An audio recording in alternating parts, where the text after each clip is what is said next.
एक प्रेमी ने अपनी प्रेमिका को नदी के किनारे मिलने के लिए बुलाया, फिर उसके हाथ पैर रस्सी से बांधकर उसको बोरे में भरकर और उसके साथ ईंट पत्थर बोरे में भर करके उसको नदी में फेंक दिया। दोस्तों, आखिर ऐसा क्या हुआ जो यह घटना घटी?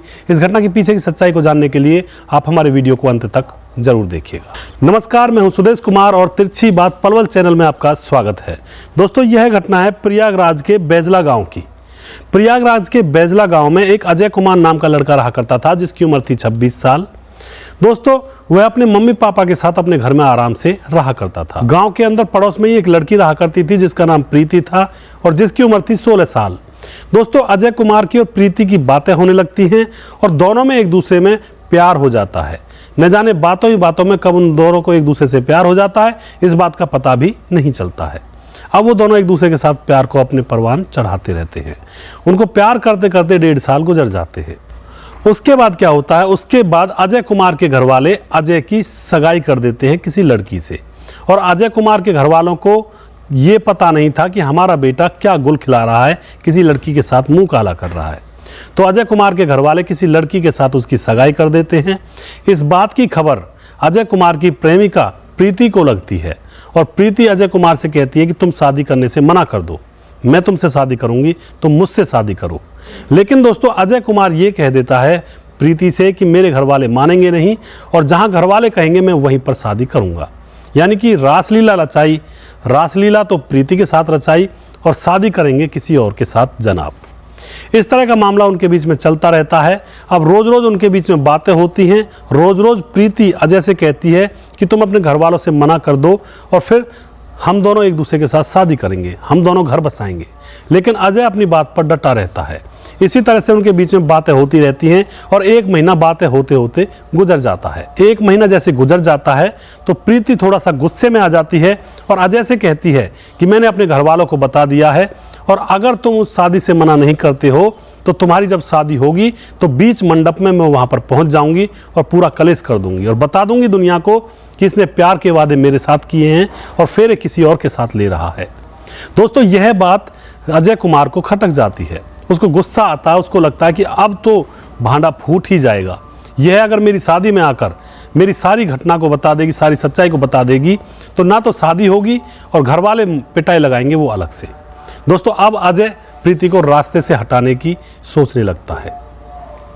इसी तरह से वह उसकी मौत का प्लान तैयार कर लेता है और फिर एक दिन अजय प्रीति के पास फोन करता है। उससे कहता है कि मैं तुमसे कुछ जरूरी बात करना चाहता हूँ, नदी के किनारे में बैठा हूँ, तुम्हारा इंतजार कर रहा हूँ, तुम यहाँ पर आ जाओ। दोस्तों, नदी के किनारे पर अजय ने पहले से ही बोरी का इंतजाम कर रखा था, रस्सी का इंतजाम कर रखा था और कुछ पत्थर इकट्ठे किए हुए थे। जैसे उसकी प्रेमिका प्रीति वहां पर पहुंच जाती है तो उनके बीच में फिर से वही वाद विवाद होता है। प्रीति कहती है तुम अपने घर वालों से मना क्यों नहीं कर देते, तुम कह दो घर वालों से कि तुम्हें मुझसे प्यार है और मेरे साथ शादी करोगे। लेकिन अजय उससे फिर मना कर देता है और उनकी दोनों की आपस में लड़ाई होने लगती है और लड़ाई उस लेवल पर बढ़ जाती है कि जो अजय कुमार होता है प्रीति के सर में भारी पत्थर से प्रहार कर देता है। प्रीति बेहोश हो जाती है। उसके बाद अजय उसके हाथ पैरों को बांधता है, उसको बोरे में भरता है और बोरे में ईंट पत्थर भी भरता है और बोरे का ऊपर से मुंह बंद करके रस्सी से बांध करके बोरे को नदी में फेंक देता है। बोरे के अंदर पत्थर भरे हुए थे इसलिए डेड बॉडी नीचे डूब जाती है और वहां से जो अजय होता है वह आराम से अपने घर आ जाता है, मानो जैसे कुछ हुआ ही ना हो। प्रीति के घर वाले प्रीति को ढूंढते हुए घूमते हैं इधर उधर। प्रीति कहीं भी नहीं मिलती है तो 1 दिन गुजरता है, 2 दिन गुजरती हैं, 2-3 दिन गुजर जाते हैं। वह पुलिस में रिपोर्ट दर्ज करवाते हैं कि हमारी बेटी गायब है, 2-3 दिन हो चुके हैं।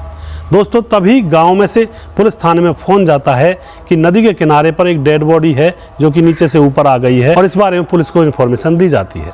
पुलिस वहां पहुंचती है, प्रीति के घर वालों को बुलाती है, उनसे शिनाख्त करवाती है तो वह कहते हैं कि हमारी ही लड़की है, 3 दिन पहले घर से निकली थी। रोना धोना वहां पे स्टार्ट हो जाता है। दोस्तों, पुलिस मामले की छानबीन करती है और प्रीति के घर वालों से पूछती है कि आखिर मांजरा क्या है, कोई ऐसी बात हो जिसके कारण यह कांड हुआ हो। तो प्रीति के घर वाले सीधा सीधा आरोप अजय कुमार के ऊपर लगा देते हैं क्योंकि प्रीति ने कुछ ही दिन पहले उस घर वालों को बताया था कि मैं अजय कुमार से प्यार करती हूँ और उसके घर वाले कहीं और उसकी शादी कर रहे हैं और मैं उसी से शादी करूँगी, उसी से प्यार करती हूँ। दोस्तों, पुलिस सीधा ही अजय कुमार को उठा लेती है, सख्ती से पूछताछ करती है तो अजय कुमार थोड़ी देर में टूट जाता है। अजय कुमार सारी घटना बताता है कि मैंने इसको इसलिए मारा क्योंकि यह तो मेरे पीछे ही पड़ गई थी। हमने प्यार किया था, ठीक है, वो किया जो किया, अब हमको अपनी अपनी लाइफ जी लेनी चाहिए थी। और यह मेरे बीच में अड़ंगा बन रही थी। मेरी शादी होने जा रही थी, यह कह रही थी कि मैं तुम्हारी शादी में आकर विघ्न फैलाऊंगी, इसलिए मैंने इसको रास्ते से हटा दिया। तो दोस्तों, आप क्या कहना चाहोगे इस प्रेम कहानी के बारे में? क्या ये प्रेम कहानी थी या फिर सिर्फ और सिर्फ अपना अपना मतलब साधा था अजय कुमार ने? यहाँ पे सिर्फ उसने अपने शरीर की ज़रूरत पूरी की थी प्रीति के साथ, और जब उसके घर वालों ने उसकी शादी कर दी तो आराम से वह घर वालों के कहने से शादी करवा रहा था। तो क्या इसको प्यार कहेंगे या फिर सिर्फ और सिर्फ एक खेल, एक हवस का खेल कहेंगे? तो कैसी सज़ा मिलनी चाहिए अजय कुमार को, आप अपनी राय कमेंट बॉक्स में लिख सकते हैं। दोस्तों, ऐसी ऐसी घटनाएं समाज के अंदर हो जाती हैं। लोग इन घटनाओं का नाम प्यार देते हैं, लेकिन ये प्यार नहीं है। प्यार का मतलब ये नहीं होता है कि अपने पार्टनर को जान से मार दो। प्यार का मतलब तो ये होता है कि अपने पार्टनर को एक खरोंच भी ना लग पाए, चाहे कुछ भी हो जाए।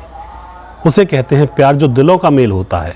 यह तो सिर्फ और सिर्फ शरीरों का मेल है, शरीरों का बंधन है और एक झूठी हवस है।